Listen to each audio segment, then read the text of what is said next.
Okay, we'll go ahead and call this meeting to order. So for, let's go do prayer and pledge first. Opening prayer, we have Ms. Wilma Jackson from Host Ministries. Everybody stand up. Jackson.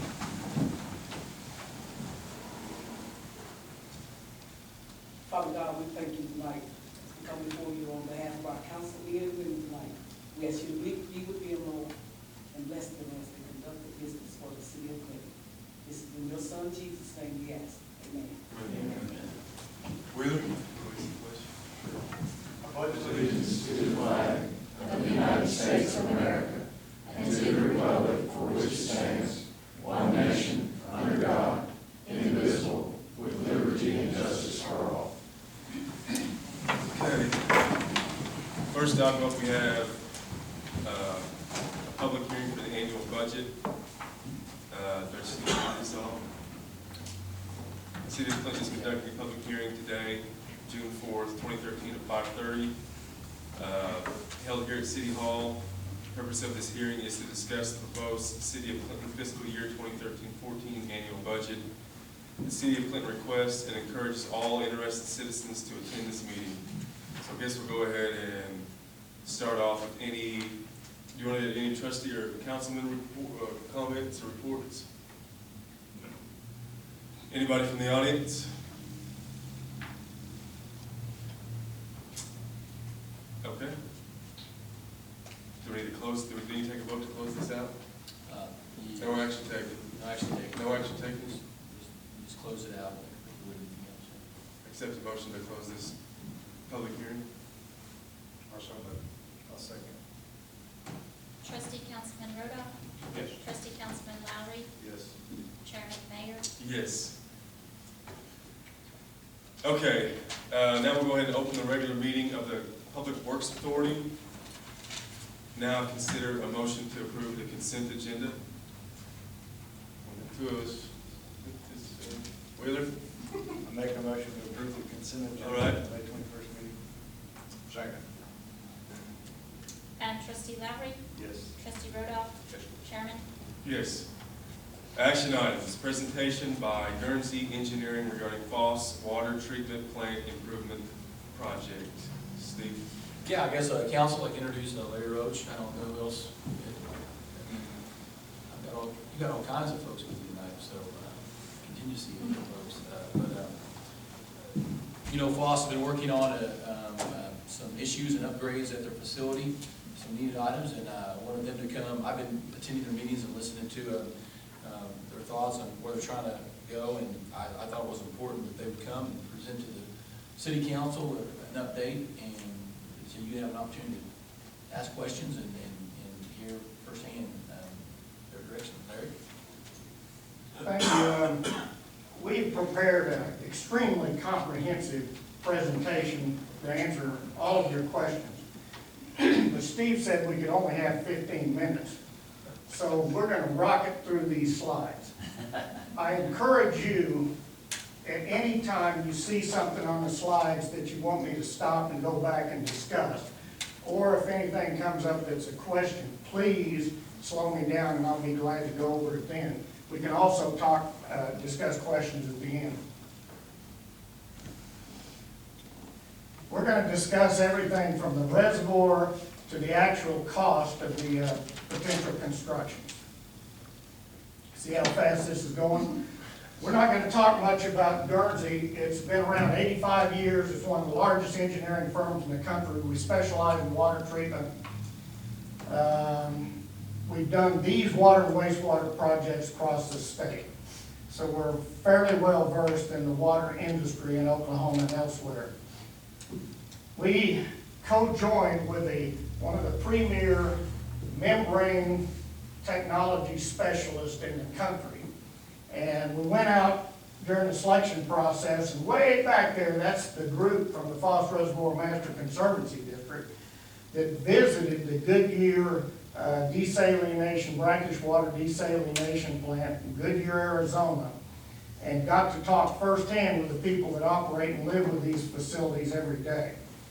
These people know how to design and construct membrane technology projects. population projections, we looked at everybody within the 25-mile either side of the aqueduct. We want to make it clear that nobody involved in this project fails to recognize how important how critical it is when there's rate increases. We've got people that are on fixed income. We've got a household average salary of $27,051, and we've got a poverty level of 18.9%. Anytime we raise rates, that has a very sharp impact on a good portion of our consumers here in the city of Clinton. And don't think we take that lightly for a moment.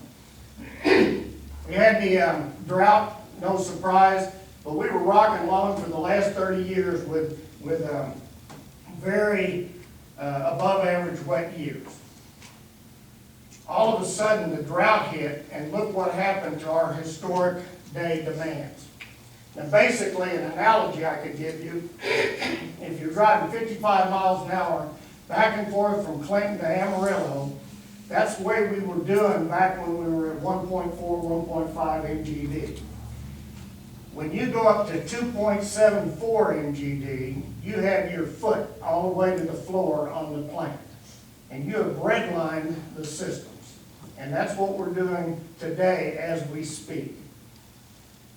Now this is the average day demands. Clinton, for instance, in the heat of the summer, would use twice as much water on about a 1 to 3 month period.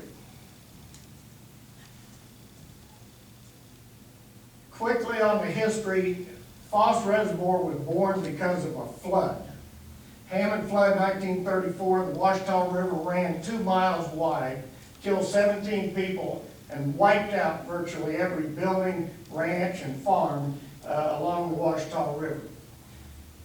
The United States came in and studied it, didn't do it real quick, but they did it, and they came up with a public law to do Foss Reservoir. And they had multiple beneficial uses. Not only was it for flood control, but water supply and recreation and some others. The aqueduct was completed in '62, reservoir in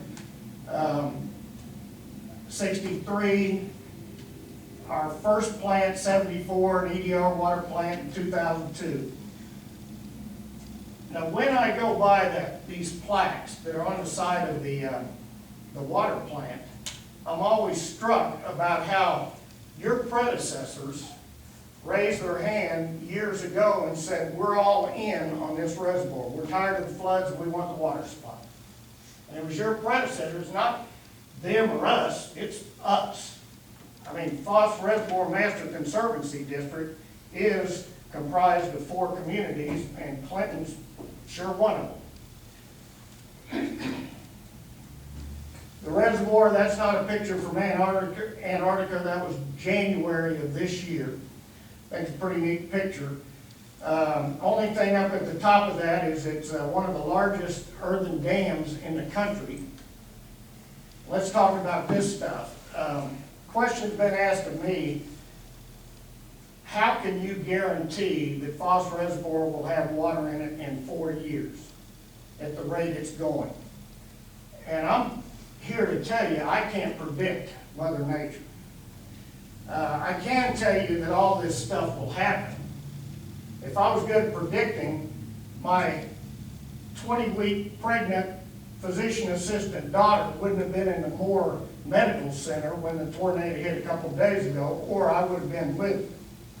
So I'm not a great predictor, but from the science perspective, I'll show you exactly why we think the Foss Reservoir yield is so high. And this is a Bureau of Reclamation program.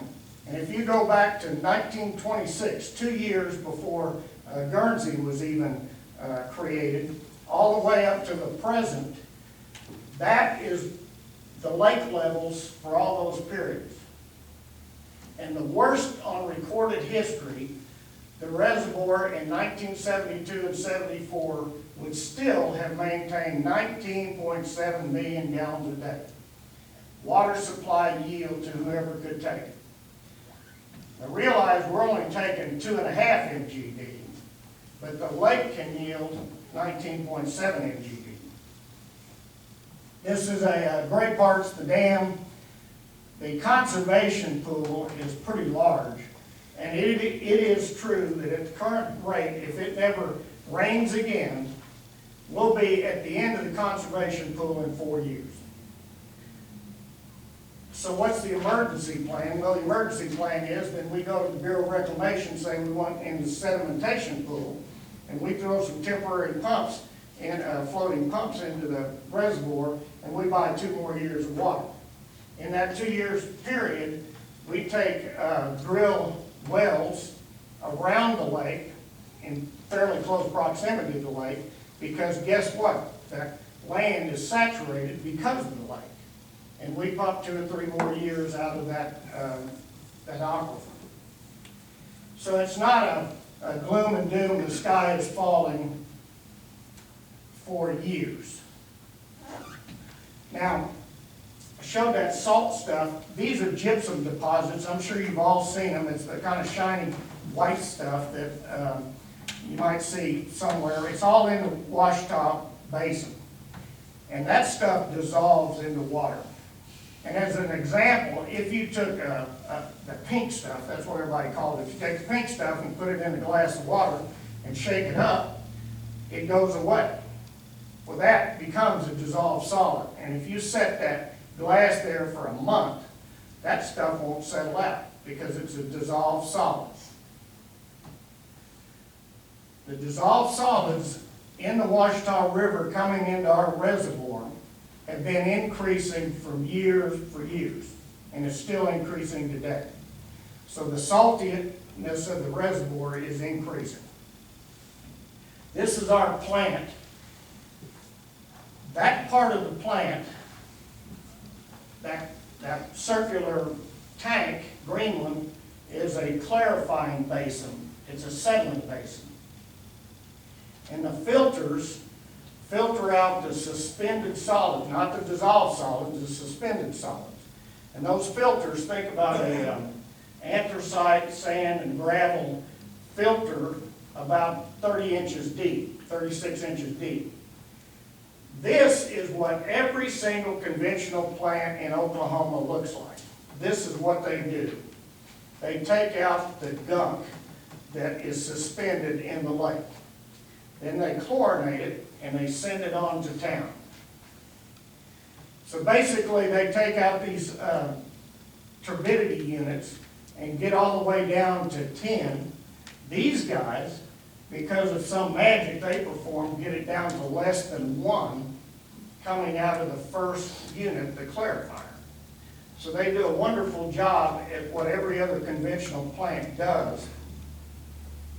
Unfortunately, now we have clear water that still has the pink stuff in it.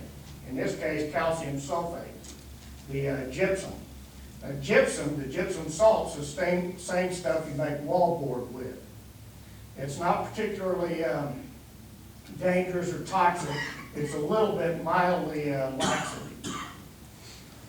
So what happens in that area where there are very few operations in Oklahoma that do this? It's desalination.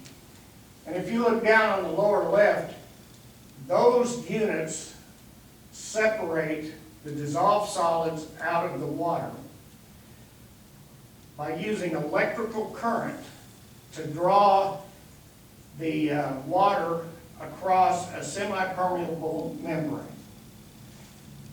Those are the units that are going, are redlining, because when you put that much power through those units, they get hot and they deteriorate. And we are looking at an alternative type of technology, this reverse osmosis, and basically it does the same thing, but instead of using electrical current, it uses high pressure, 200 pounds per square inch, to force the fresh water through that membrane. And see that water containing impurities? That's part of the dilemma. When we take out all this salt, then it's got to go somewhere. And what do you do with it? Now see up at the top, that salt doesn't look like that.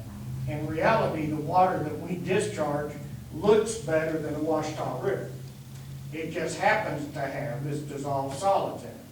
So it's nice, clear, bubbling brook going into a kind of a nasty river, but it still has the solids.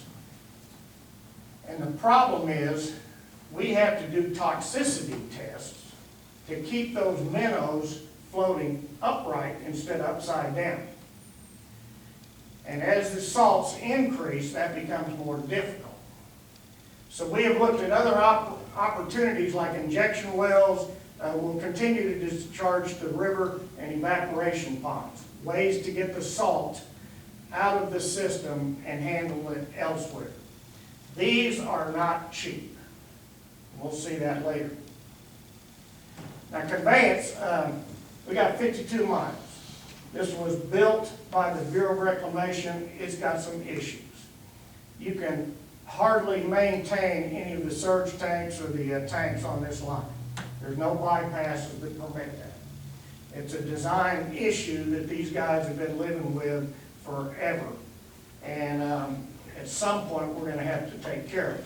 51 years old, the useful life of these kind of projects is normally 50 years, although we all know that infrastructure lasts around here, some of them 100 years. But we're going to have to do something. Now, out of all that, the lake, the plant, and this conveyance, which is pretty robust, there's only 6 to 8 Foss Reservoir staff managing all of that.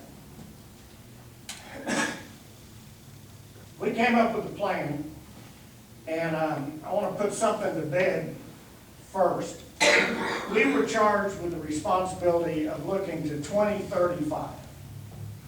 And we did. We said in 2035, what if population increased? What if all these other people in the region decided to be part of our Foss Master Conservancy District? What if we got some industrial expansion? What if? And we said ultimately we could see maybe a 6 MGD plant. And that's a big dollar amount. Nobody associated with this project ever planned on doing this until the growth triggered it in the future. But we didn't want to look at 2035 and say, well, this could happen and then hamstring ourselves somewhere in the design of the existing plant where we couldn't accommodate that in the future. Would it cost much money? No. So the big numbers you heard at the first, the 40 million or 42 or 38 or whatever it was looking out over a 25-year period. There was no intention to ever do that size project from the get-go. The aqueduct efficiencies, we put them in there too. That's about $8 million. You can either fix them now or in 5 years or 10 years, or you can do what most communities do and fix them when they fail. But we included what the cost ultimately is going to be in those in the aqueduct repairs. So phase 1 is to fix critical issues that have to be fixed. They're non-negotiable. Phase 1A is pilot test new technologies, that RO that I showed you. Before we even think about ordering the equipment and install it, we want to make sure how much it's going to cost, how well it's going to work, and what the operation maintenance cost is going to be. We want to confirm that before we bring in all that expensive stainless steel equipment. Then satisfy ODEQ discharge requirements. See, that wasn't a big issue when we were making 1.4 MGD worth of water. But now that the member communities are asking for twice that, it's a big deal. And we cannot continue to keep those little minnows swimming. We've got to do something different or we're going to be out of compliance. This isn't something we're coming up with, it's a demand by ODEQ. Phase 1 critical issues, we need another clarifier. The other one's 1974 vintage and falling apart. We need redundancy. That's the tank south of the circular green one. The arrow points to the filters. I'll talk about them later. The big round tank is a storage tank, and there's some other ancillary improvements that are going into phase one. But the plant's not sitting on their laurels. They went and using those 6 people, got these ton super sacks of anthracite and did part of the first phase just with internal labor. And that's a lot of hard work, but you could see the filters and the anthracite that goes into your filters that filter your water. I'm Ben Oglesby. I'm the financial advisor for Foss Reservoir. I just wanted to talk real quick about what else has been going on. Back in August of last year, we refinanced the existing debt of the MCD. In doing that, we basically, it kind of fits in with the larger program here. We were able to reduce the interest rate that they were paying. We're going to pay off the debt 13 years early. That's going to save them about $2 million in borrowing costs. And the really important thing is just to provide flexibility for future financings. So that's something that we wanted to kind of include with the progress portion of our presentation. We're doing work for all of these communities, and as high as these numbers are, you are not even close to being alone. And Enid, you know, if you think that alluvium aquifers, groundwater supplies are drought-proof, we're here to tell you they're not. And we can tell you almost to the day when Enid would go out of water. And they've hired us to help them find a 10,000-acre well field so that eventuality doesn't happen. We also looked at 3 reservoirs, each of them are $200 million each. The days of cheap water anywhere in Oklahoma are quickly going away. The Bright Central Oklahoma, we just finished that study a week ago, 2 weeks ago, and that's an 8 million gallon a day brackish water groundwater supply, and the price tag to take care of that whole county is $95 million. So that's a pretty high ticket. And Chickasha, we're doing the new water plant for them, conventional, not with all this desalination. And you can see the difference in the scale, $20 million plant, $20 million for an 8 MGD plant. Now, Chickasha is looking at redoing their infrastructure, and in the next 30 years, it's $100 million to redo their water and sewer lines. Oklahoma City bringing water from southeast, that's a $1.2 billion enterprise that's currently underway. So where we are is we've got a contractual obligation by the member cities for 1.41 MGD, and we've got this demand.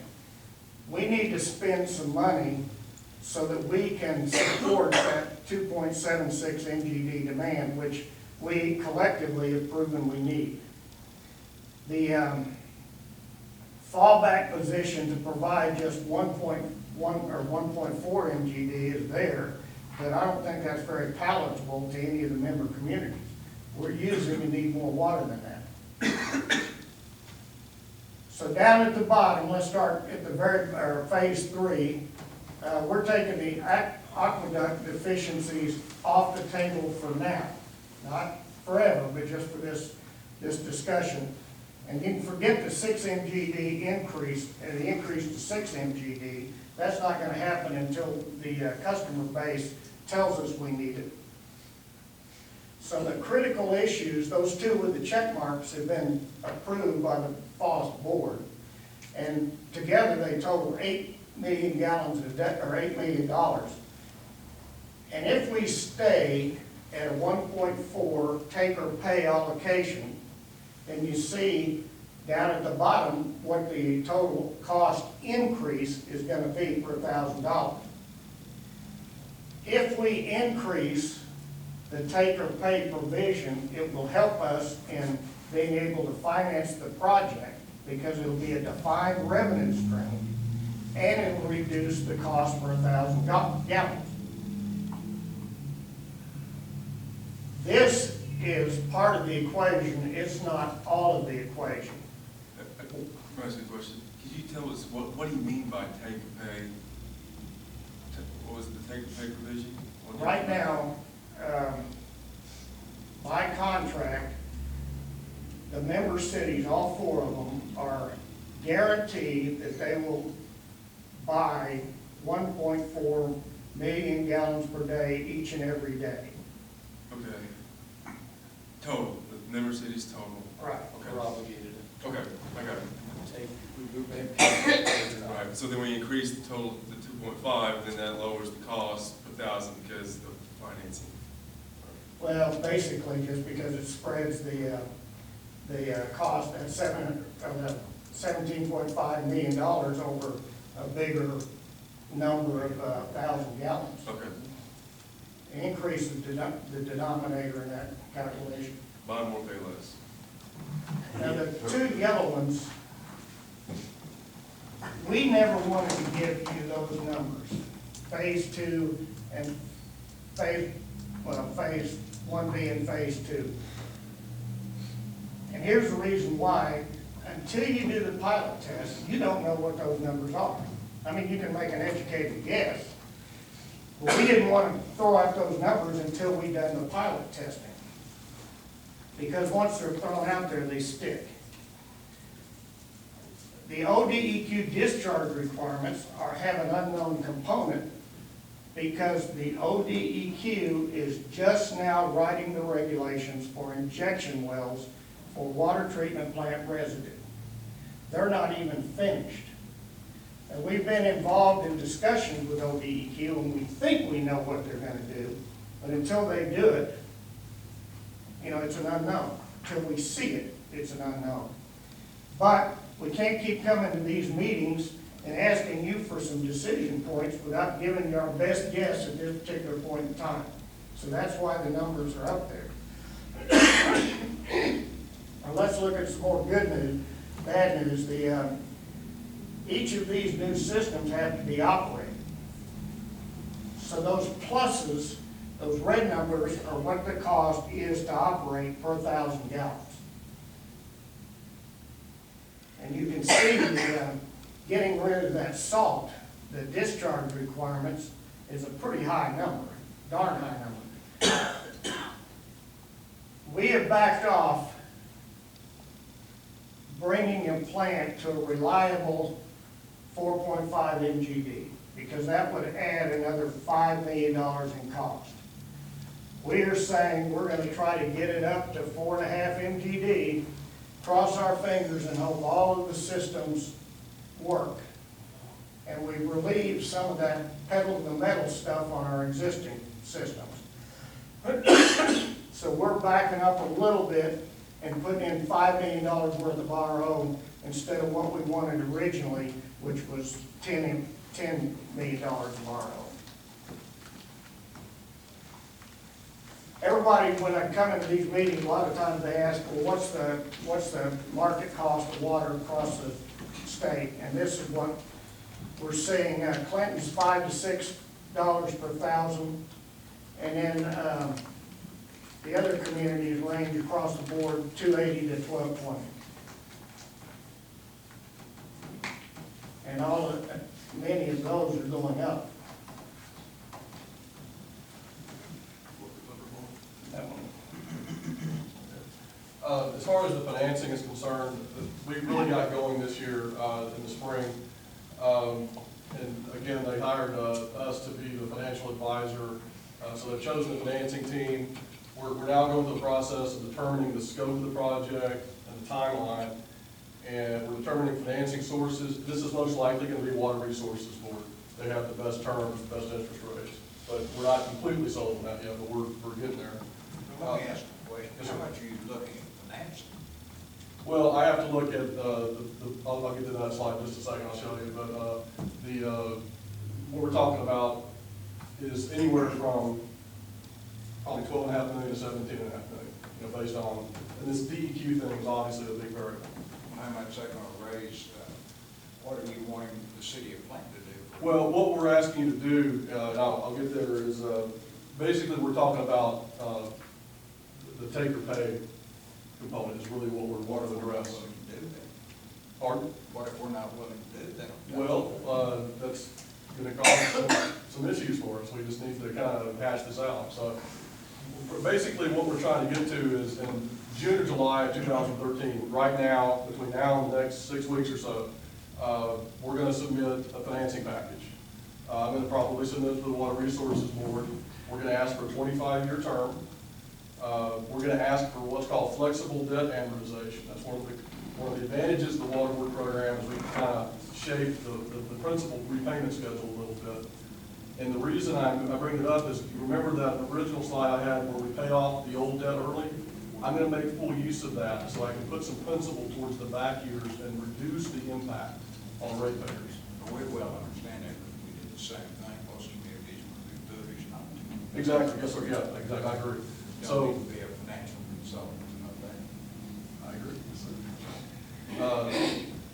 So on the Water Board offers a low interest rate, it's a subsidized rate, they don't have any kind of reserve requirements like you would on a bond issue, so that's the advantage. They allow a drawdown structure, so you don't pay interest on money that you haven't spent yet.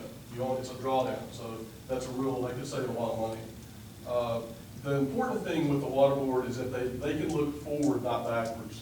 If we've submitted this package with just historical financials, what they're gonna see is Foss, 2008, 2009, 2010, kind of steady. 2011, 12, revenues jumped substantially. Well, how repeatable is that? Is the drought going to continue? Those kind of things. Those are issues that the Water Board is going to ask about. And so we have to kind of take a longer term view of their financials. So, but if we put into place commitments to purchase water, then we can address those types of concerns that the lenders are going to have. Right now, the timeline is we're looking at August or September of 2013 to close financing. That's assuming everything kind of comes together on the engineering side and we get the bids in. The things to consider are interest rates right now are very low. We're seeing the lowest interest rates we've seen since the late 60s. The last couple of weeks, they have been kind of trending up a bit, but if you look at a long-term graph of interest rates, we're still really, really low historically. In order to get this financed, we've got to have support from all the communities. It's just got to have it. It's something that creditors are going to look at. There is a necessary component. We have to pass through debt service. If the Foss borrows money, they have to recoup that by charging member communities. The lenders are going to require what's called debt service coverage. For every dollar that you borrow, or every dollar that you owe them, they want you to net $1.25 to pay them. They want like a 25% buffer of cushion there. So that's the consideration we have to look at. So you're going to raise what you're charging us for water by $1.25%. Well, the thing is, the more the communities join in, the less it is for all of them. It's one of those things where if you buy in bulk, like the mayor said, if you buy in bulk, you get a cheaper price. If everybody agrees to buy more, everybody's unit cost will be less. And so that's kind of the rationale of what we're talking about. And the way the lenders see it, including the Water Board, is if you have take or pay commitments, the Water Board is going to look more favorably upon that than the alternative, which is, well, Foss has been getting revenue hikes the last couple of years simply because the member communities have been using a lot of water. Well, what happens if the drought goes away? So there's kind of a give and take that we have to go through with that process. We went and visited Hobart last week. They provided us with a letter of support, basically saying that they understand this and are certainly willing to join in the discussion about the possibility of raising the take or pay commitments in each community, not just one, but all four of the communities, trying to basically grasp this problem and take it by the horns. Okay, question. Do you have any idea? So we said we went along with this and we gave you the $7.5 million investment. Do you have any idea what that would cost an average person, like add to our water bills?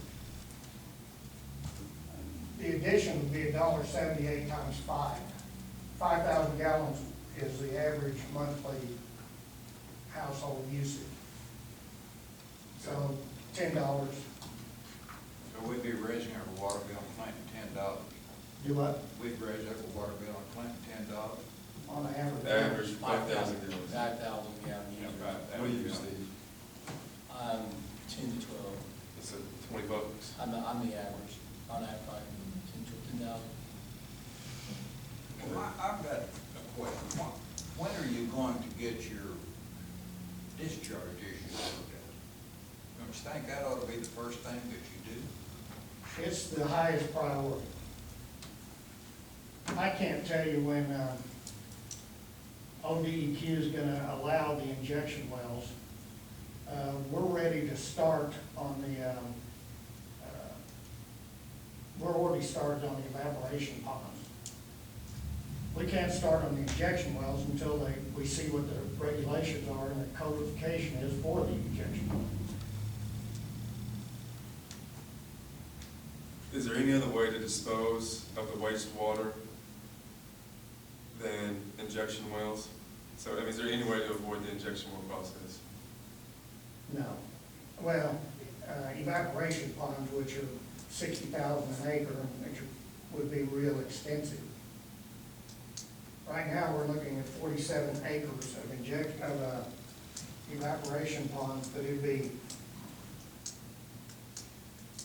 cost prohibitive to put in everything in just evaporation ponds. Do you expect DEQ to approve the injection well process, but you just don't have a time frame of when that'll be? There's just, it appears, the discussions we're hearing is that ODEQ, that Corporation Commission wants it. They want to be the approval process or the people that handle it. But ODEQ hadn't washed their hands of it yet. So they're negotiating who's going to actually be the permit issuance organization. When that'll be worked out between those two organizations, I've got no clue. They promised it pretty quick, and uniquely, they look like they're moving pretty fast on the issue. But I won't sit up here and promise because I just don't know. At what point does that start holding you up, like holding up the process to reinvest in Foss? Well, the issue is, we can live within a discharge permit, but not at the amounts that of water we're producing. So we're gonna have to cut back on the water production. So,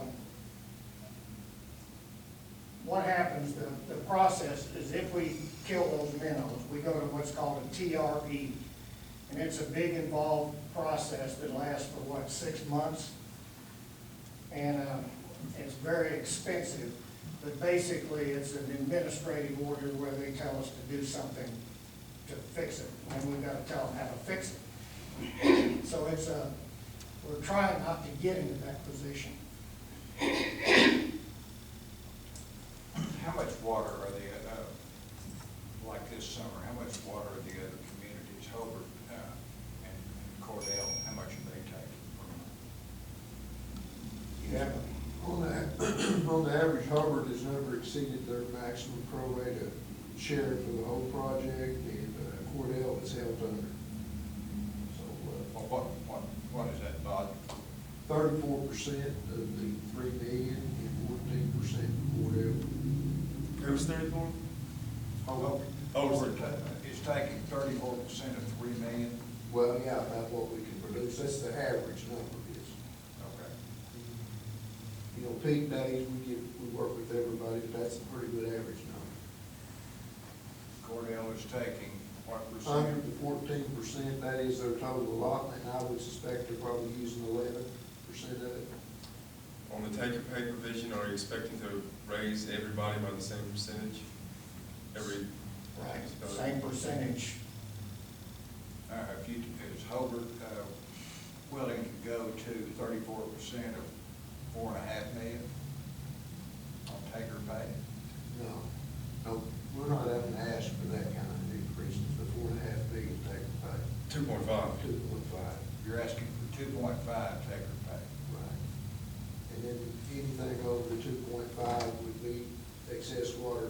budget is now to be priced at You produce- $40 cheaper.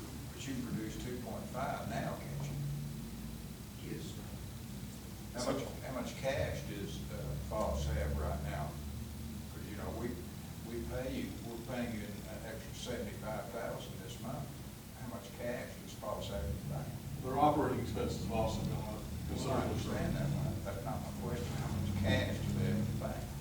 They probably got about $1 million in cash, How many dollars in CDs? 400,000 or 500,000. Anything else? Pardon? Anything else besides cash receipts? They have a checking account that they use, that they have to use it for operating expenses. Okay, so that's minimal. No, it's not minimum, it's actually, like I said, the last couple of years, their revenues have risen significantly, but their operating expenses have too, but they have been able to put some cash away because of that. It's not, depending on how the drought goes and the demand for the water, you really can't use that as a projection for the future.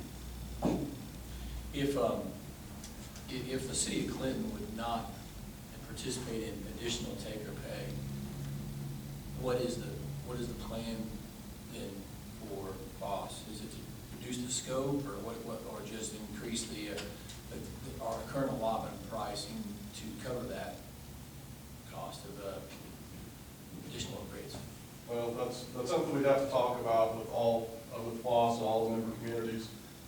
There's 2 or 3 different ways to do it, but we just have to kind of have a heart-to-heart among all the other 3 communities as far as whether they want to increase their take-or-pay amounts. And they would, by doing that, they would have to, the unit cost would go up some because you have 48% represented by Clinton, which would not be participating. So they'd have to, it would cost them more on a take-or-pay basis. That and Clinton did it as well. Well, I'd like to see the figures on what you're gonna do with the money on the 2.5 million. You know, did you bring up a book with you tonight with those figures? Like specific line items, Yes. we have that. If you could email it to me, I can forward it on to the council. Okay, so I'm gonna go back to the disposable and stuff. So I understood you said the TRE, so if the water, if the nitrates get too high, right, and start killing minerals, you can go to a TRE, which allows you some emergency administrative measures, is that right? No, not It right? causes some scrutiny and some extensive studies to tell ODEQ what you're gonna do different and why it occurred. Okay, so can you use that process to get to like fast track the disposal well legislation or whatever? I think ODEQ is on as fast a track as they can be. I don't think there's anything we can do at Foss to get them to go faster. This is not a program just for Foss. This is statewide. And it requires approval by EPA. So once they come up with their regulations, they've got to go down and sell it to EPA. So it's not a casual process. How is your relationship with DEQ? Excellent. We, from the very first, we went and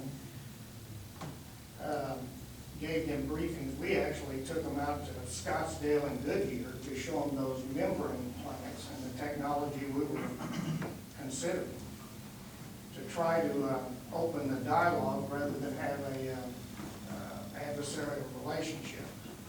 So I think basically it's as good a relationship as I've ever seen between an engineering firm and ODEQ and a client. We went with them, or we went to them and took them data, and I think I shared it with you, from other Class 5 wells throughout the country. And that data helped springboard them into action. Do you know whether or not DEQ supports this, the reinvestment into the current Foss system? Yes, they, I don't think they see another option for long-term water supply. So we, the city of Clinton, this next council meeting, we're gonna be presented with a plan to build our own, is it RO plan? Is that the way you say it? Like a new state-of-the-art plan? Reverse osmosis plant, Reverse- that would take wash salt, alluvial water, and put it in our system.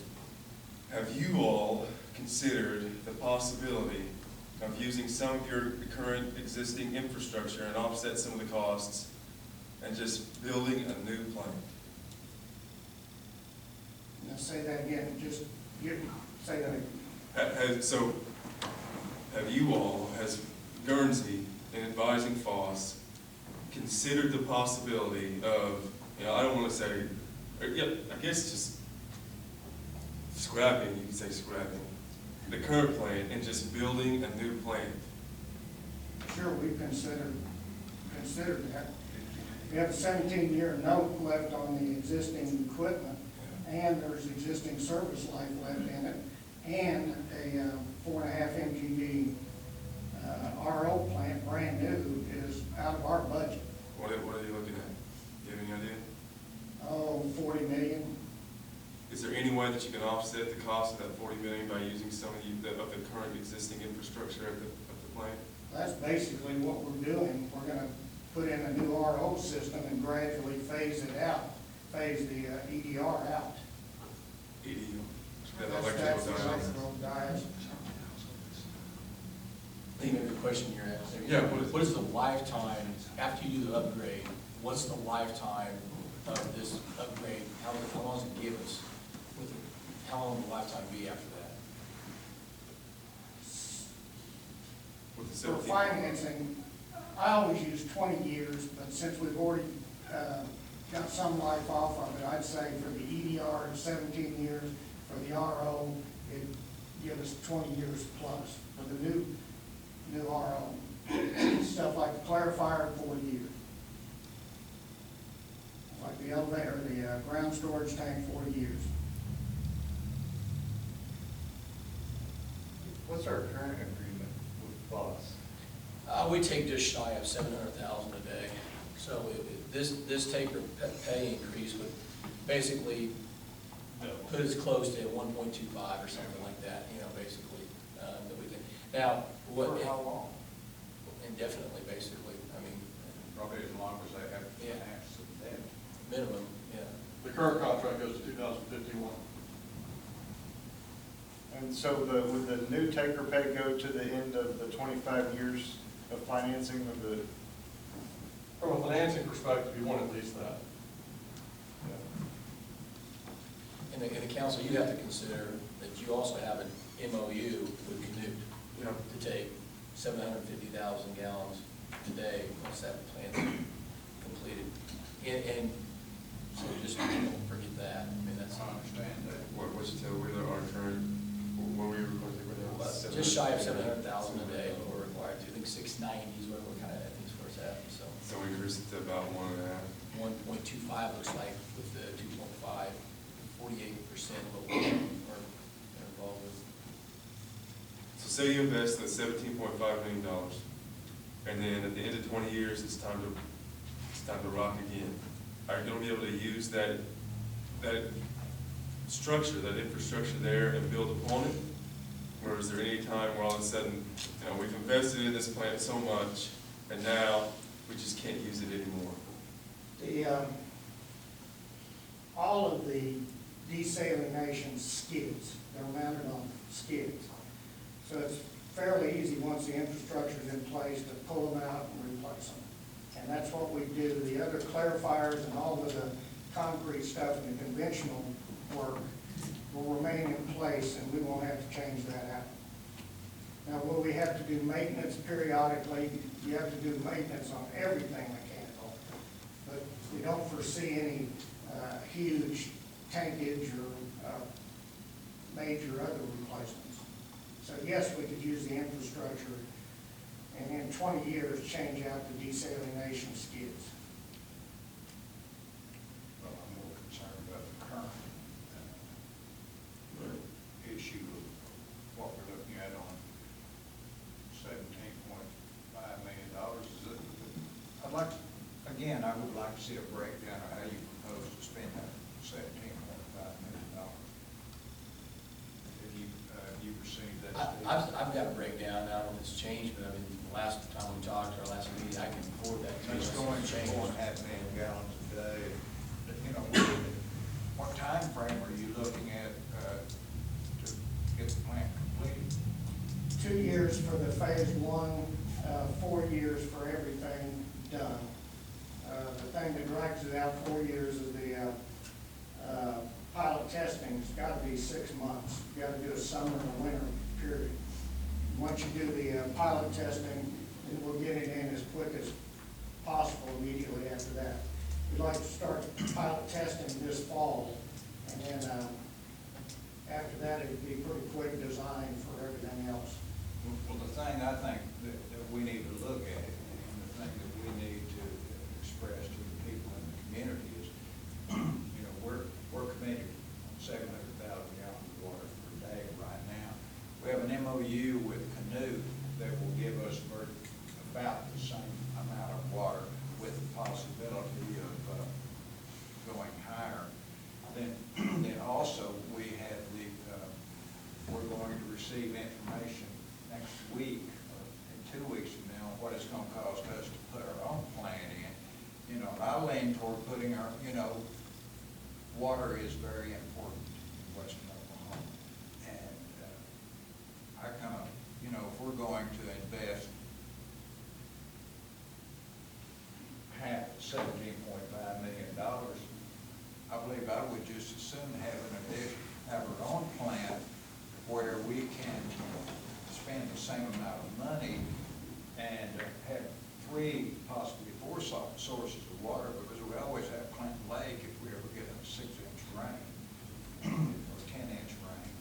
But that gives us 4 different options, and I like that much better than the unknown. You know, you talk about Foss Lake. You know, Foss needs a pretty good rain to get it back up where it needs to be. So that's my thought. I think we need to look at all options, but I'd like to see the information on what they're going to do with the money. And but I still think we need to be diversified on the city of Clinton as far as water availability is concerned. We don't want to be reliant upon one source or 2 sources like we have been in the past. That's my Would you say, Larry, that a lot of these needs that have come forward with Foss are because of the drought and the fact that Clinton Lake went down and we're taking so much per day, the 2.5 needed, and is that caused a lot of these issues? Yes, and the increasing salt. Those 2 deals are. And the increase in salt is because of the drought, though? Is that for many, many years of increasing?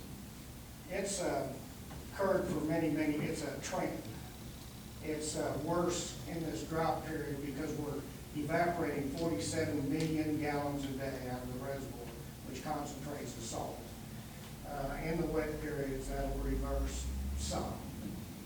But the trend is probably going to continue slowly. It's been pretty severe here in the last couple of years. If Clinton went back to the way it used to operate, and we just took our 700,000 a day, would that reduce the capital cost any? It reduced the cost.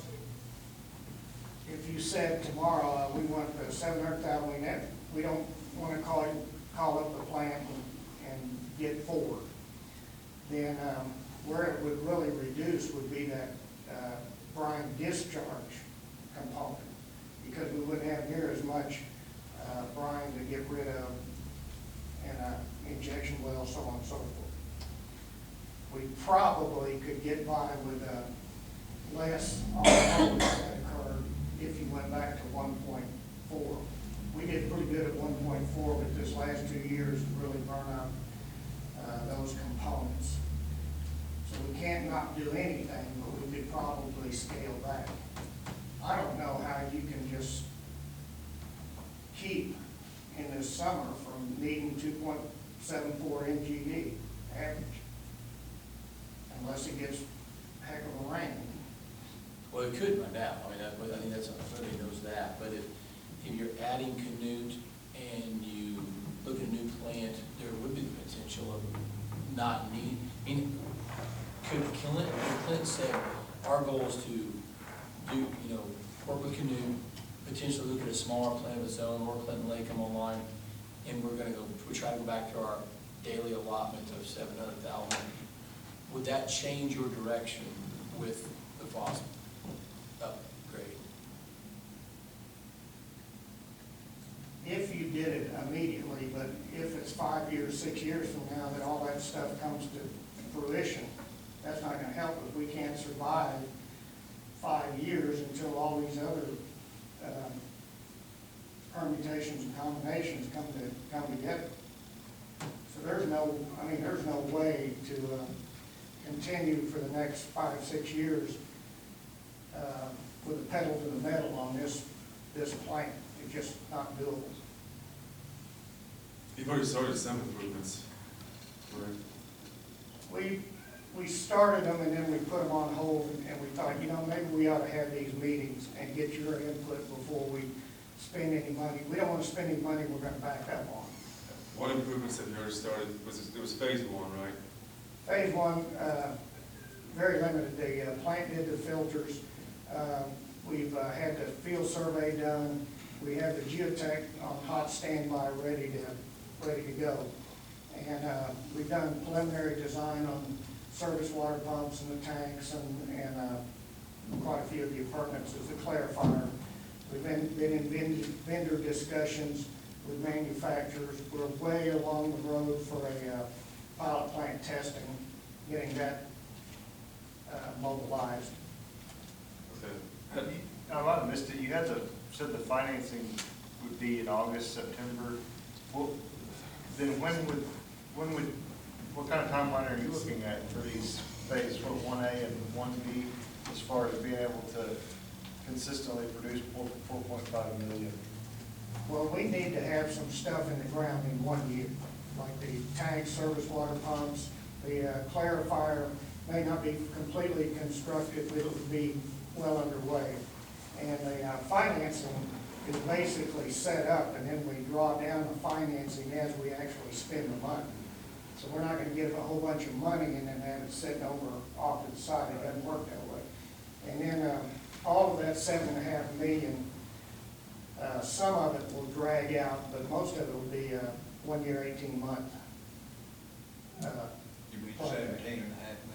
No, the first phase one, the 7.5, and then the pilot testing, which brings it up to 8.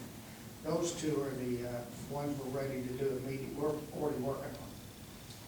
How are you paying for those? Do what? How are you paying for those? Well, right now, we're just doing the design.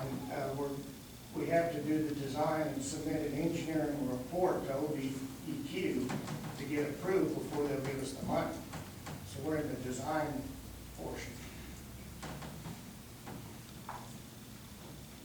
You know, Larry, I mentioned to you that, you know, storage is, you know, a new storage tank, the 4 million gallon storage tank, 2 million gallon. And we may downsize that a little bit. Yeah, that's why, I mean, there's some consideration of downsizing some of those costs. I mean, understanding that storage is important, but each individual city is responsible for storage as well.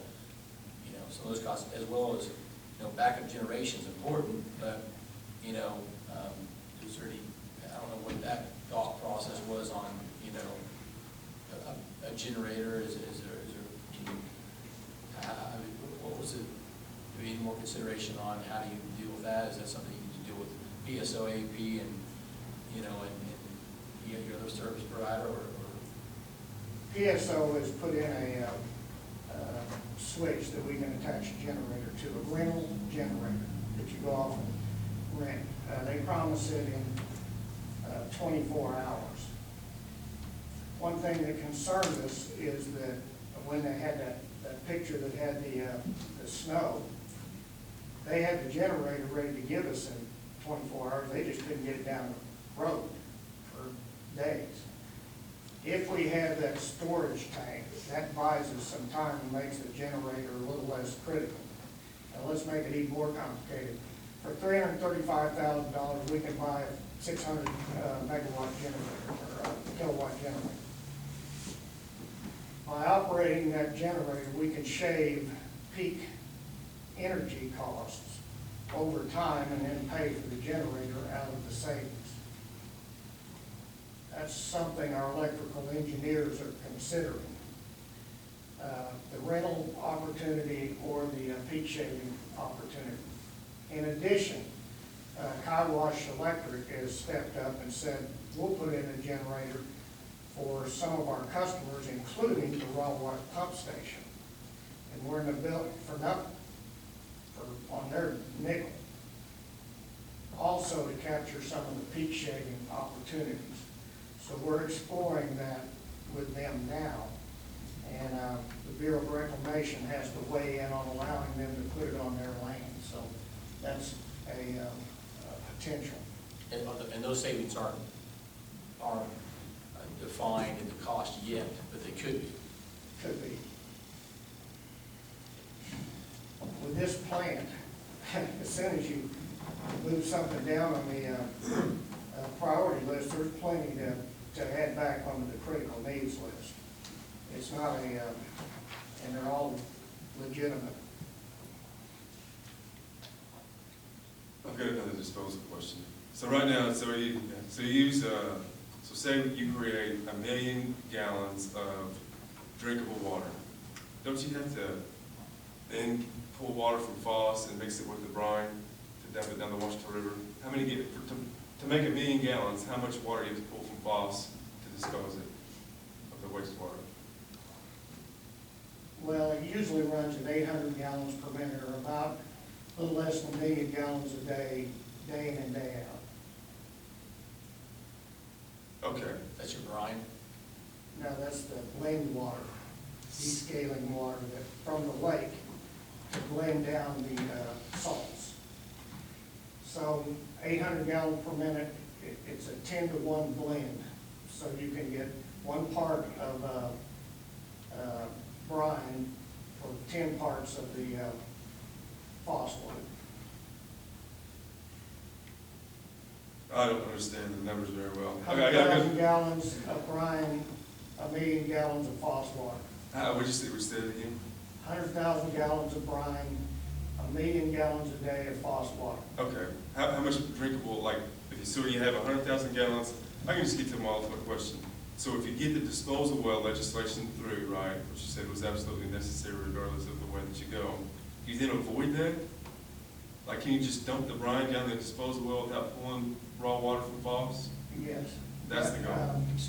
Once you have a discharge permit, you don't ever want to give that up. You'll never get it back.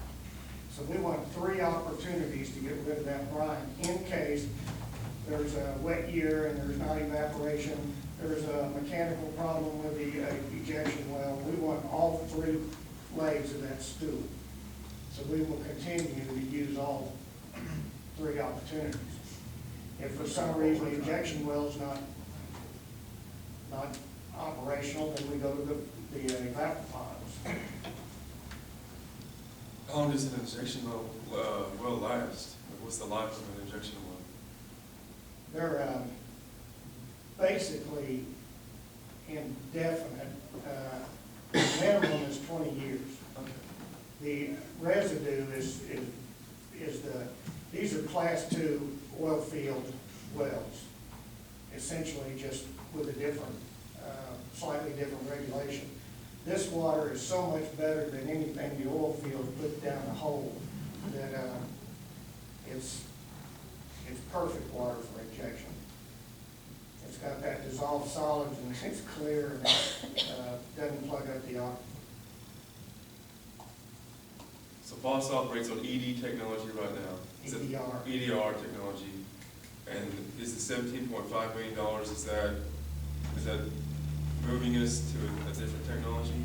The $5 million component, that phase 2, Yeah. is the RO. Okay. Moving into adding RO to the EDR. I'm gonna ask a sensitive question, and that's my last one. Okay. Okay. All right, so what if, So you said to build a new facility, right? State of the art, scrap the old one was 40 million bucks, something to produce 4.5. All right, what if I told you that we've heard engineers tell us that that was doable to produce like a completely new technology, a new plant, using the existing infrastructure and produce 4.5 million gallons a day. So it's a plant that's new, that's gonna last decades into the future, and that was doable for 15 million bucks. I'd say, we do plants all over the country with this technology, and we're comfortable with our numbers. We will never comment on another engineer's numbers. Now, groundwater, brackish groundwater, you do not treat 100% of brackish groundwater. You treat 100% of Foss water. Brackish groundwater, you treat down the salts and you blend it back. So you could have 4 million gallons of product water, but only 2 million gallons of RO. See what I mean? Like that Goodyear plant, they pump 10 million gallons a day, but they only treated 5. And then the other 5 went around the plant, and then they blended back together. And by the blending, they got their total dissolved solids down low enough so that it was potable. So brackish groundwater and what we're doing at Foss are different. Yes. I have a question now. Oh, yes. Is it 15 minutes up? We smoked it. Sorry, Steve. I'll hear from you about Get mad. Get the information. Yeah, the last list you provided when you came out to meet with me, does that change any of those numbers, or? Well, I need to add the phase, the injection well stuff, and then the RO stuff. Can you just PDF that to me and I just forward it on? Sure. Be good. Save you some. Appreciate that. Now, what you said about you want to have your own plan, you have your own plan. It's the Foss Reservoir Management Conservancy District. So the them and us part, it's pretty much us. Well, I counted that, I counted that. We just need multiple sources. And we need to give you all the water you need, that when you pick up the phone and call Sean, then we can answer the call. Anything else? No, sir. Good job. When we do the injection well, I'm gonna name it after you. I don't think that's good. We have, Take that either way. Take it positive. Yeah, take it as positive. Good advice. Holy cow, you know where we're at now. I appreciate that. Yes. And Larry. All right, action item B. Smooth sailing from here on out. Consider resolution number PW 13-1 regarding new water rates. Council resolution reflects our last meeting's discussion on different options to alleviate some of the pressure and loss we were seeing in our public works fund, from the water fund, and this reflects that, an increase as you can see the arc from the minimal increase at the beginning, and it increases up and back down for a market. This is Correct. Oh, yeah. item B. Correct. This is the one we looked at beforehand, that was the best, you recommended was the best? Yes. Well, it does not increase minimum user, but, remember, they're less than $1. Yeah. I mean, $1. Minimum user, the less than 2,000 gallons, it's goes from 1288 to 1330 Yeah. for 2,000 gallons. Less than So $1. 42 cents? Less than 50 cents. Well, Well, this is being, this rate increase that's proposed, which we must do, will cover our $250,000 loss because of the surplus water we've been spending. Correct. With Foss. I make a motion that we adopt resolution TW1301 regarding new water rate. Against my better judgment, I hate this rate, but I'll make a motion. that we Yes, Y'all will have a choice. Second, we have a second? I'll second that. Trustee Rodoff, Yes. trustee Lowry, Yes. trustee Martinez, Yes. and chairman. Yes. Action item C, consider supplemental appropriation to fiscal year 2012-13 budget, Steve. Devin, you want, Devin. basically, we're sales tax, Set to one. supplemental sales tax, and higher collections, but everything. This is, we do this usually every year, this is a supplemental budget appropriation. We estimate our sales tax revenues to come in at a certain amount. The reason it affects the Public Works Authority also is because we do pledge the sales tax towards the bond issues that we have. We pledge that as a collateral, so we have to receipt the money in the proper places when that sales tax comes in, which is general fund, capital improvement fund, all the different places.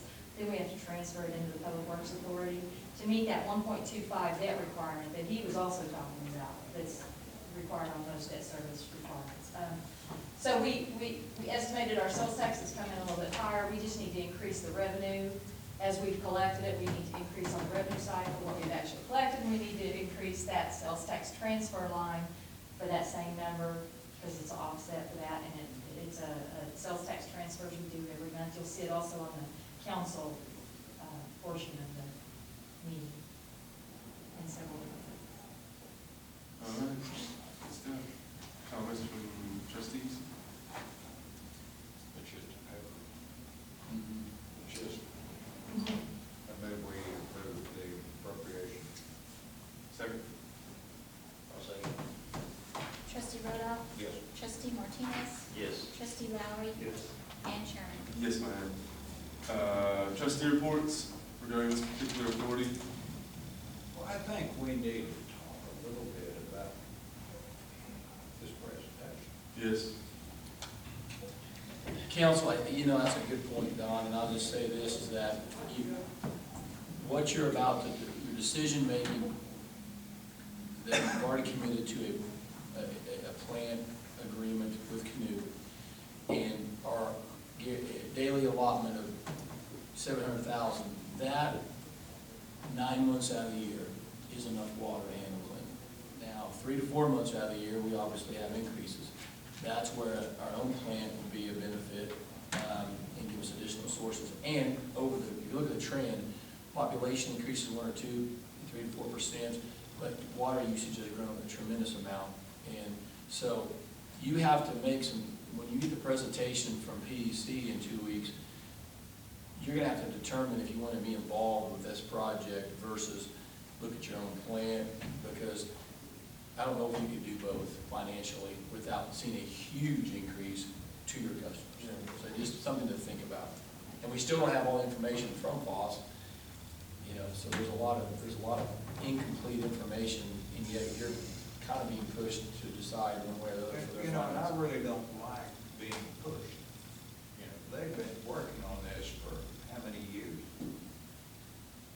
Well, since I've been here, they started, back in 2011, when they started seeing the increase in the drought issues.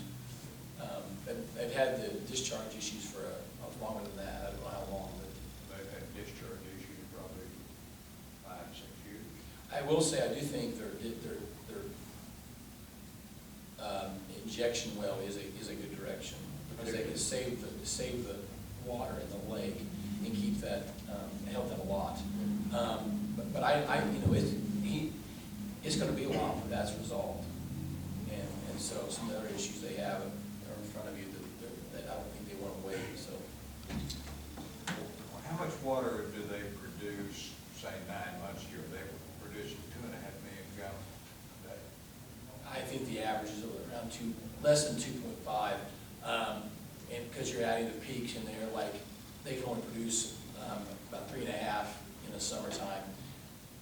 It averages out to 2.5 throughout the year, but it's less than 2.5 in the winter. We don't use a lot of water, communities don't. I think, I will still say, council, a diverse portfolio of water is critical.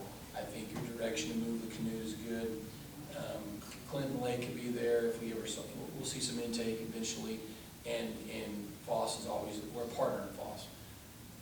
The direction of allowing Foss to expand and get more water, and it's not that much more water. Let me, you notice it's actually just increasing your average daily amount. It's not the fact you're gonna go to get more water than you already get now. It's the fact you're going to guarantee that your average daily amount you take, the take or pay, is going to increase, and that's for the financial purposes. Right, and that was my point. You know, they're wanting the take or pay increase so they could borrow the money. Right.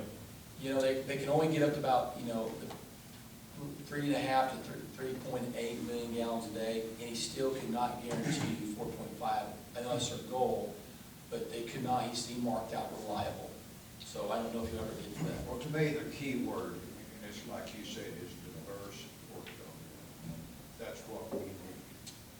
We need multiple sources. I agree, but I hate to continue to say that. I feel like we're overlooking the fact that Foss is a proven source, and thank goodness for them, Oh, absolutely. but Yeah, and we would have been having serious, thank goodness, 50 years ago, they thought about that. But, look, it looks to me like that they haven't maintained it, they've kind of let it, kind of like we didn't pay close enough attention to Clinton Lake, and the same way with Foss Lake. I don't mind working with them, but you gotta remember, we're gonna have 700,000 gallons a day coming from Canoe minimum, plus what we're getting from Foss. I don't know that we can, well, we need to look at what our engineers say our own plant's gonna cost. Now, we'll know in 2 weeks. We can't do both.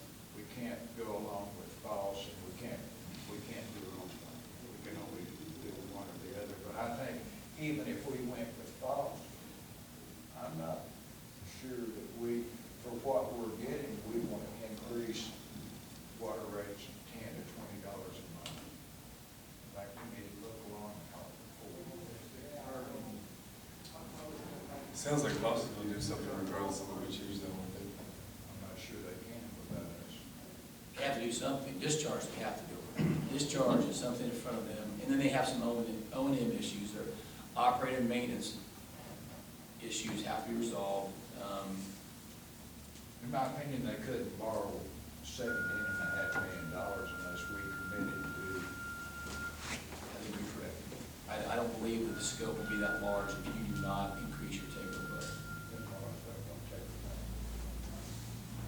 That's another question we could ask her, what are their plans, because you can ask them. I've asked that multiple times. I don't think there are, they plan on trying to accomplish phase 1, and I think they'll go back to the other cities and ask them to maybe increase or financially support that. I think it could increase our allotment costs right away.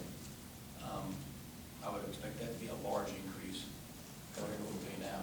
What that'll be, compared to what he showed in the chart. And again, they don't have all their costs in. They don't have, the discharge costs and as well as timing are still things that are out there. And I think those are obviously the biggest items they've got to resolve. That's a bold move to move away from Foss. Well, Not again, moving away. Yeah, move away, yeah, not moving away from Foss. I think you're just, again, diverse portfolio, Okay. expanding your options. Example, just like the other night when we had power issues and we're down, we never had those issues in the past because we always had Clinton Lake. And granted, Clinton Lake is not at a point now when you can really use it, it's not a reliable source. We only have Foss, so there's power issues or something, we won't, we're at the mercy of Foss. I think you don't want to be at the mercy of one source. That's where Foss is a huge, great partner. But I think having additional options, like we had Clinton Lake, we've got to have that partnership with somebody else, Canute, our own plant, wherever it may be. How's the engineering work going on today? They currently have the report. They're trying to get a discharge permit right now through DEQ.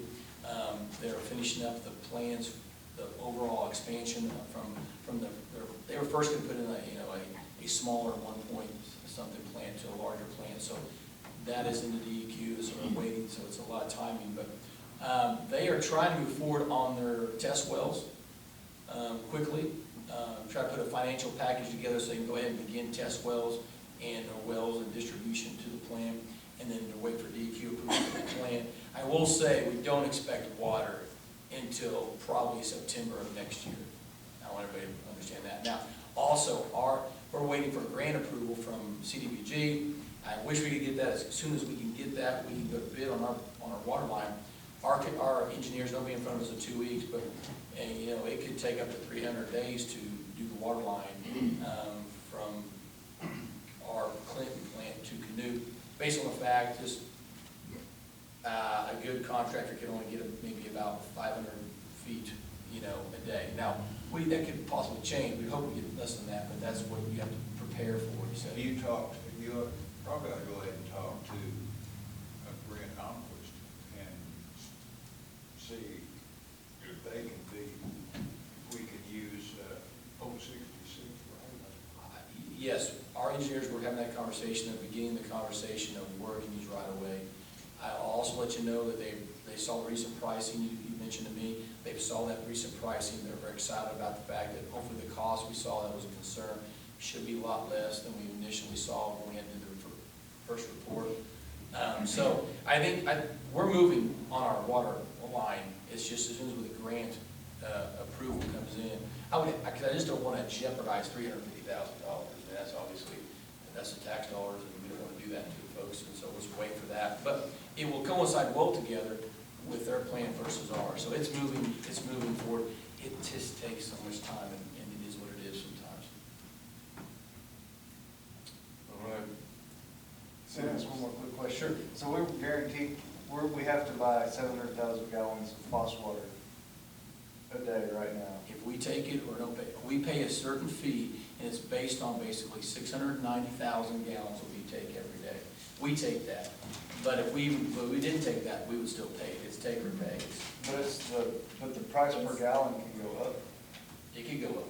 It could go up. That cost could go up based on their project increase cost. So they could say, you're gonna take 690,000 gallons for the same price we were gonna let you take.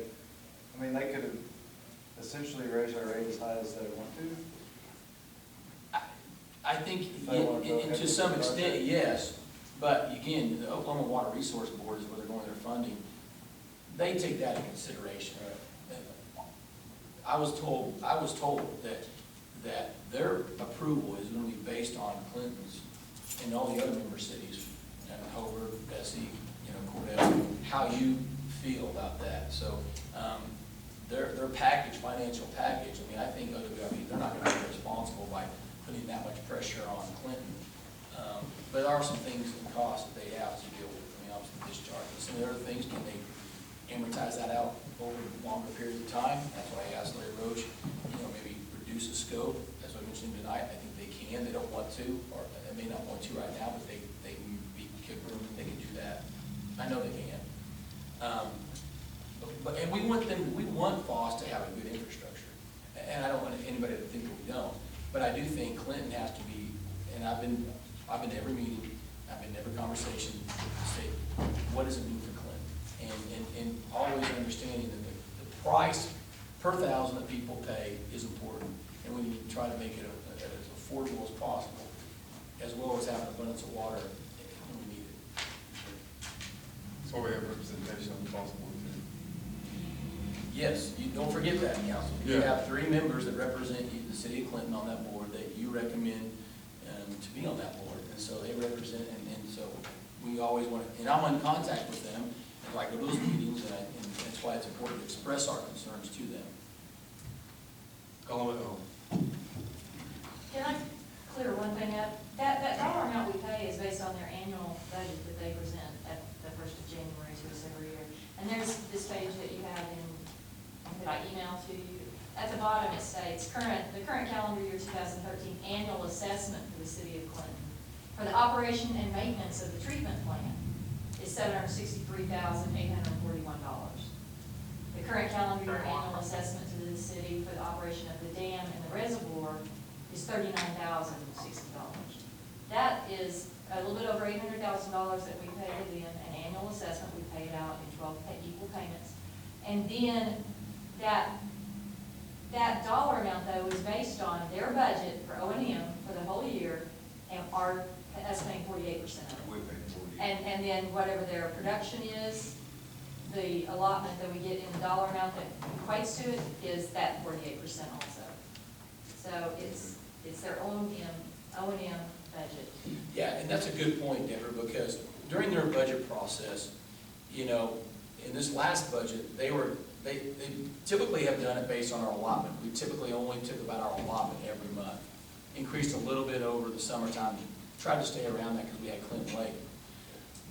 They were going to budget again that, and we told them, hey, listen, we have committed, we are 100% of our water is coming from Foss. And so we pushed that on them so they would not increase rates this year because we are paying so much. And that's what keeps rates at that rate, and they can and build surplus. It's based on, if we're only going to take 700,000 gallons a day, that's what our prices are based on. If we take more, that's going to help that price drop down. If we take more, our excess is a set amount per 1,000 gallons that they sell it to us at. And last year, we spent close to $1 million in the 12-month period on overages. And this year, I mean, like Don said, the one this month is 75,000. I think we've already spent 300,000 since January. No, more than that. 60,000 every month. I think this month. And just the overages. But that's just the overage we're purchasing, yeah. So a diverse portfolio avoids the overages also. City managers report. Anything else you got squeezed out of that? Well, I'll just let you know that we kind of touched on a little bit. There was a power outage, you know, a couple of days ago. We managed that. We did call the folks, did the reverse calling, and the community's been great working with us on that.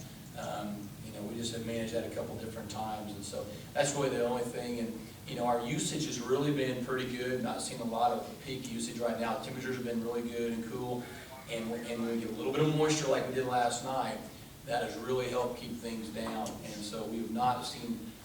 So we do have water restrictions in place. They started this week. Tonight you're even. If you're an even household, it's tonight between 8 and midnight for 2 hours of outdoor irrigation.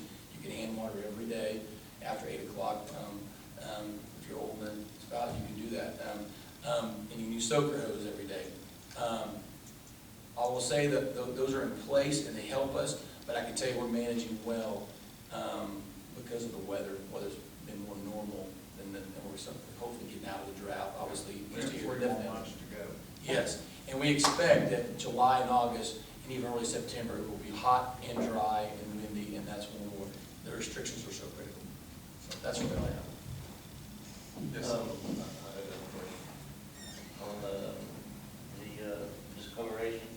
Yes. Do we have an idea of when we're gonna try to put that new chemical or?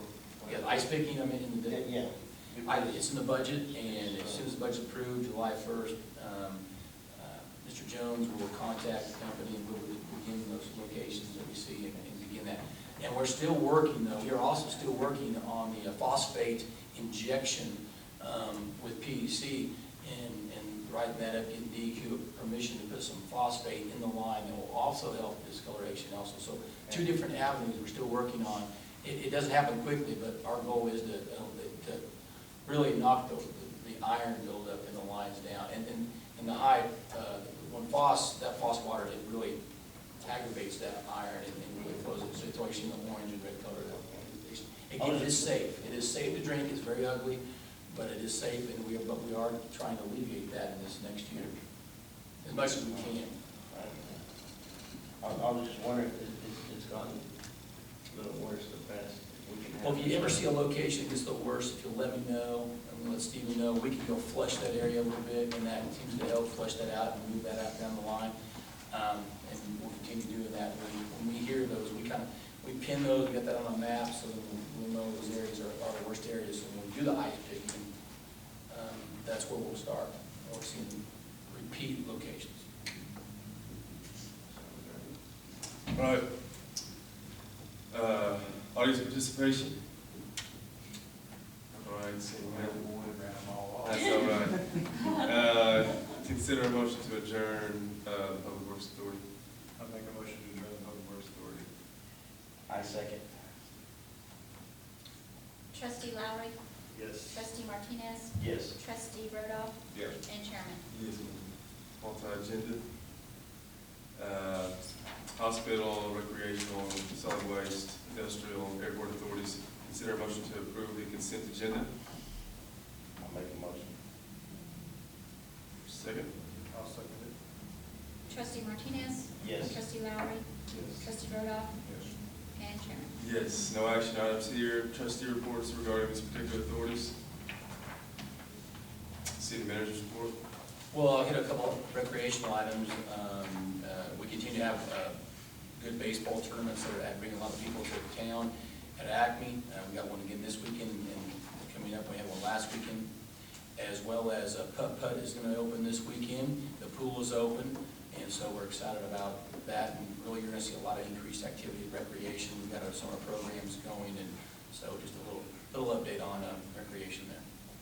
All right. Audience participation. Consider a motion to adjourn these authorities. I'll second. Trustee Rhoda, Yes. trustee Lowry, Yes. trustee Martinez, Yes. and chairman. Yes. Clinton City Council agenda. Consider a motion to approve the consent agenda.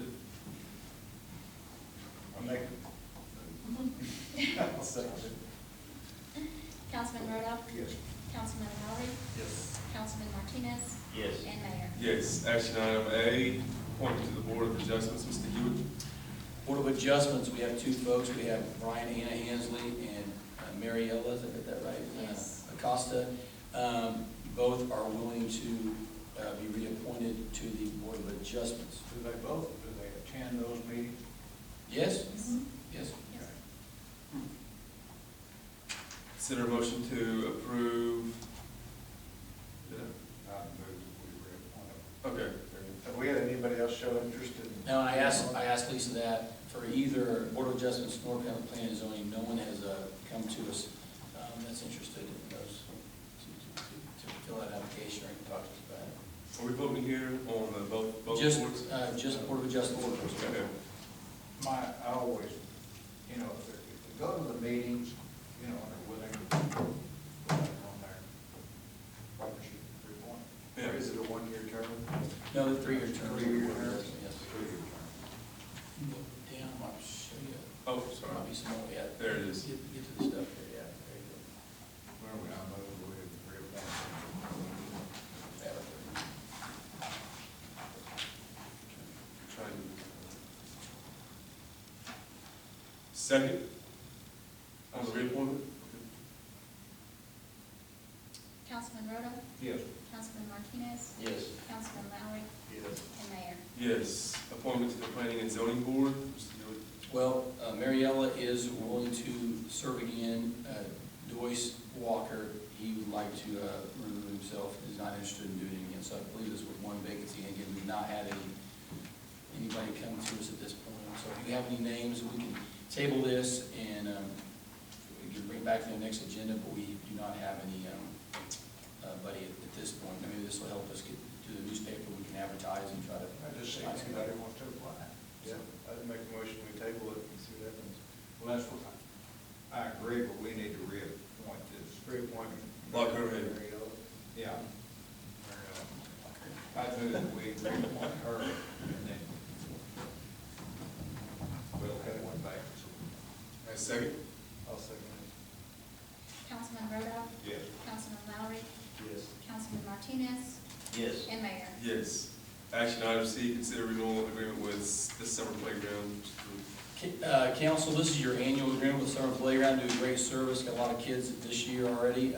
You have in the budget to give them their asking funding allowance, and this agreement is required because they provide a service to the community for our youth, and we would strongly suggest you, approve this contract again this year, agreement. I've heard nothing but positive comments about this, and I have heard comments. We do this every year, right? Correct. Consider a motion to approve this agreement again. Unless you have any other comments or anything. I move we approve the agreement. Second. I second. Councilman Rodoff? Yes. Councilman Martinez? Yes. Councilman Lowry? Yes. Mayor? Yes. Action item B, consider interlocal agreement with Custer County regarding EMD, emergency management plan. I'd like to refer to Chief Crabtree to walk you through this agreement with the county.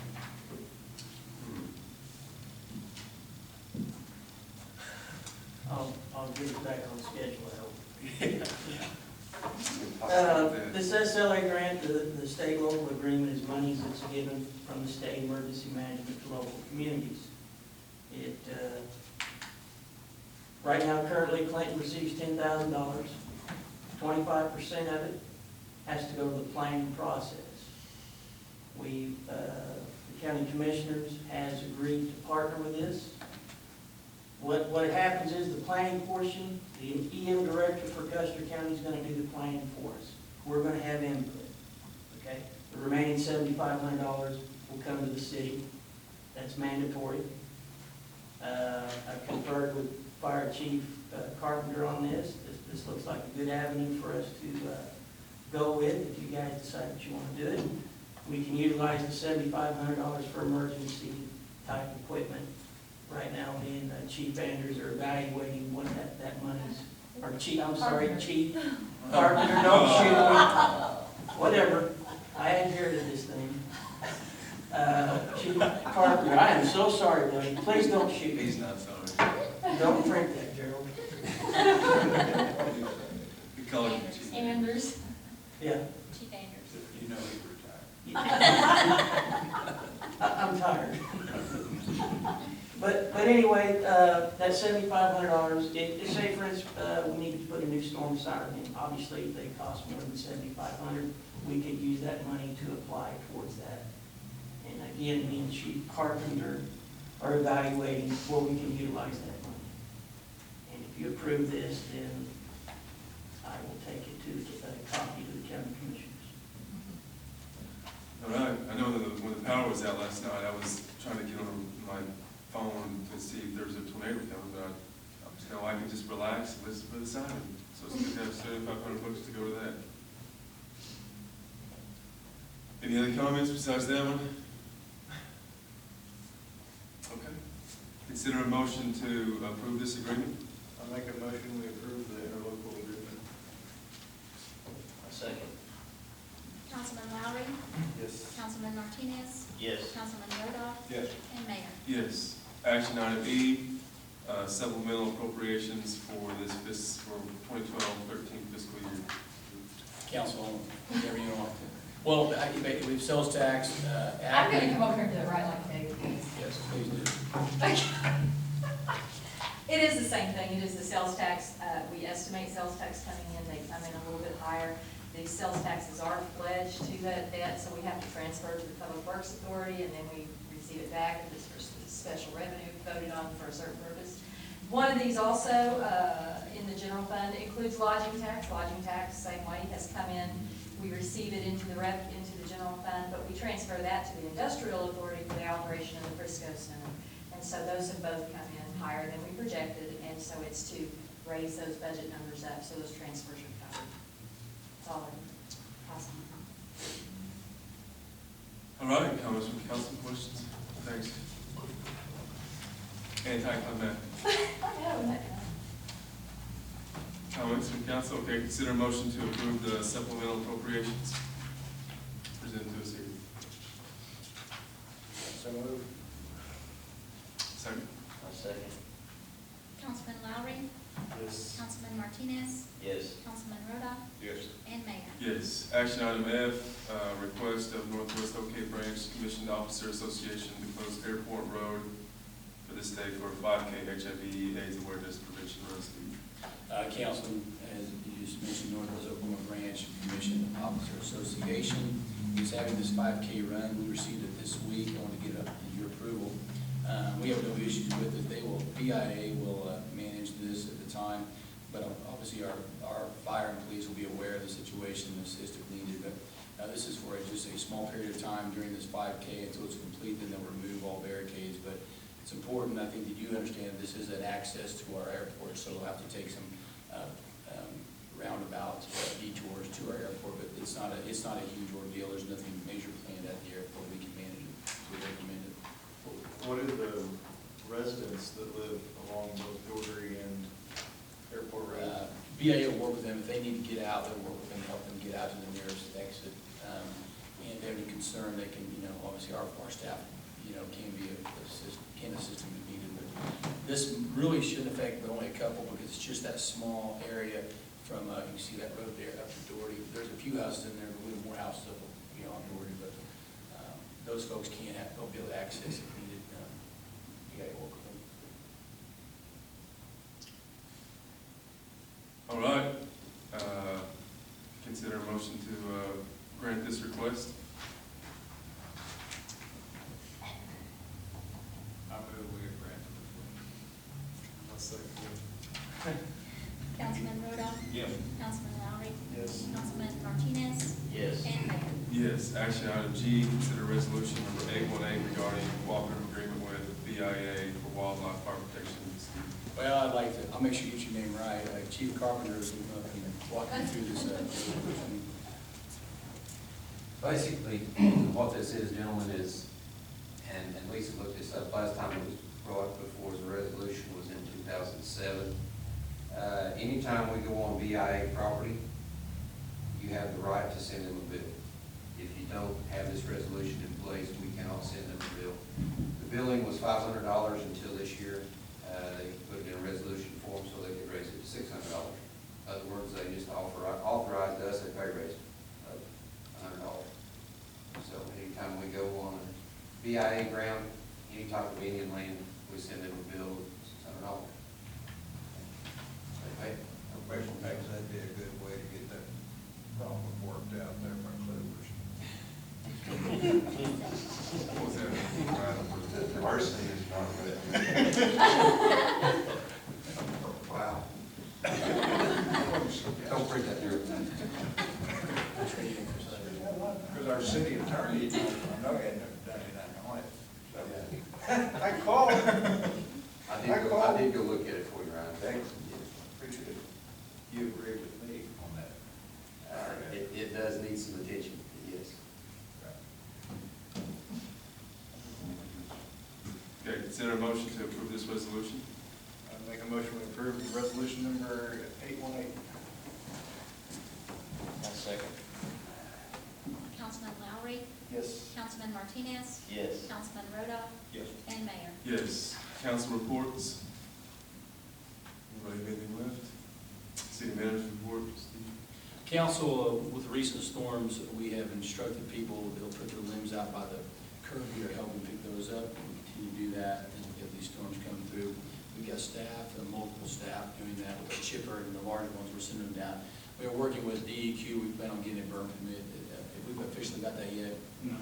But we're working on that, and we've talked to our local DEQ that we expect to get that burn permit to burn all the limbs down at our facility here on Glen Smith Road. So we are working with that.